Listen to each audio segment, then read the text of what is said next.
ఈ సర్పంచ్ కూడా మనతోటి ఈ రోజు జూమ్ లింక్ లో మరికొద్ది సేపట్లోనే జాయిన్ అయిపోతారు. ఫస్ట్ మనం ఒకసారి లక్ష్మీ నరసింహారెడ్డి గారి దగ్గరికి వెళ్దాం.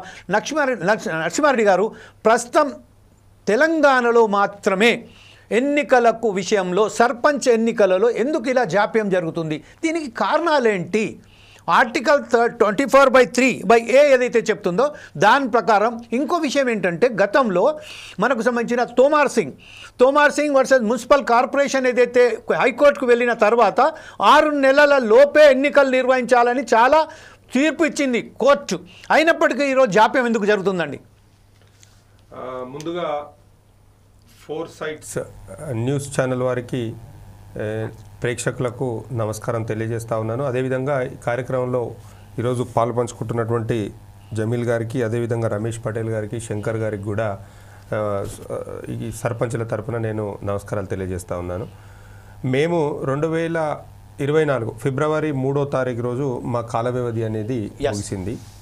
మరి ఆ కాల వ్యవధి ముగిసిన తర్వాత మరి ప్రభుత్వం అప్పుడప్పుడే కొత్తగా నూతనంగా ఏర్పడినటువంటి ప్రభుత్వం, మరి వాళ్ళ ఆలోచన విధానం ఏ విధంగా ఉన్నది, వాళ్ళు ఏ రకంగా ముందుకు పోవాలనుకున్నటువంటి విషయం అయితే మాకు తెలియదు. వాళ్ళు ఏం ఆలోచనతోటి మరి కొంత జాప్యం, అంటే కొంత ఏదైతే ఆగిన తర్వాత కొద్ది రోజుల తర్వాత వెయిట్ చేసిన తర్వాత ఎలక్షన్స్ పెట్టాలని ఎందుకు అనుకున్నారు అనేది ఒక స్పష్టమైనటువంటి ఆలోచన లేదు. కాకపోతే వాళ్ళు ఏదైతే 42% బీసీ డిక్లరేషన్ ఇచ్చినారో 42% బీసీ డిక్లరేషన్ మొత్తం అమలు అయిన తర్వాతనే ఎన్నికలు పెడతాము అని చెప్పడము, దానితో పాటుగా కాలక్రమేణా వారు ఏదైతే 100 రోజులలో కొన్ని గ్యారంటీలు అమలు చేస్తామని చెప్పినారు ఎలక్షన్ల ముందల, అవన్నీ అమలు చేసిన తర్వాతనే ఎన్నికలకు పోవాలనే అటువంటి ఆలోచన ఉన్నట్టు మాకు అనిపించింది. కానీ ఈ క్రమంలో వాళ్ళు ఏదైతే ప్రభుత్వాన్ని ప్రారంభించిర్రో, ఏదైతే ప్రజలకు ఎన్నికల ముందు ఏదైతే హామీలు ఇచ్చిర్రో, ఆ హామీలలో పూర్తిగా రోజు రోజుకు విఫలమవడము, తద్వారా ఎన్నికలకు పోతే ఈ ప్రజలు ఖచ్చితంగా తిరస్కరిస్తారు. ఈ ప్రజలు తిరస్కరిస్తే ఖచ్చితంగా మనకు ఈ తెలంగాణలో మనము ఏం ముఖం పెట్టుకొని మళ్ళీ ఎన్నికలకు పోతాము అంటే, ఈ ఎన్నికలలో ఇచ్చినటువంటి హామీలను మనం అమలు చేయలేదు, అమలు చేయనప్పుడు మనం ఏ రకంగా మళ్ళీ ఎన్నికలకు పోతాము అనేటువంటి ఉద్దేశంతో వాళ్ళు ఈ జాప్యం చేసుకుంటా వచ్చినారు.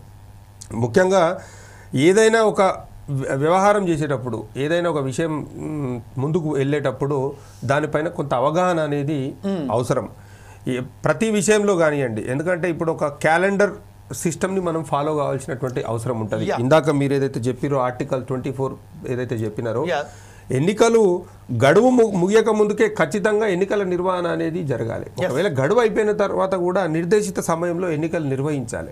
ఇప్పుడు దాదాపు 18 నెలల కాలం ముగుస్తూ ఉన్నది. మా సర్పంచుల కాల వ్యవధి అయిపోయి 16 నెలలుగా వస్తున్నది. ప్రభుత్వం ఏర్పాటై కూడా 18 నెలలు అవుతున్నది. ఈ 18 నెలల్లో వాళ్ళు ఎన్నికలు నిర్వహించకుండా ఏమైనా సాధించిర్రా అంటే ఏం లేదు.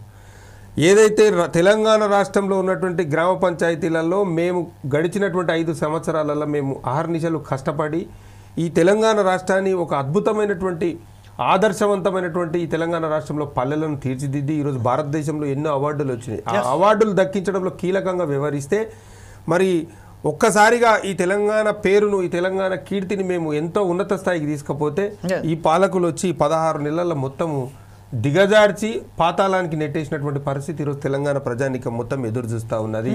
స్థానిక సంస్థల ఎన్నికలు ఎప్పుడు పెడతారు, ఈ స్థానిక సంస్థల ఎన్నికలు ఎప్పుడు పెడితే ఈ కాంగ్రెస్ నాయకులకు బుద్ధి చెప్పాలన్నటువంటి ఆలోచనలో ఈరోజు ప్రజలు స్పష్టంగా వాళ్ళు ఒక విధానంతో ఈరోజు ఆలోచనలో ఉన్నారు.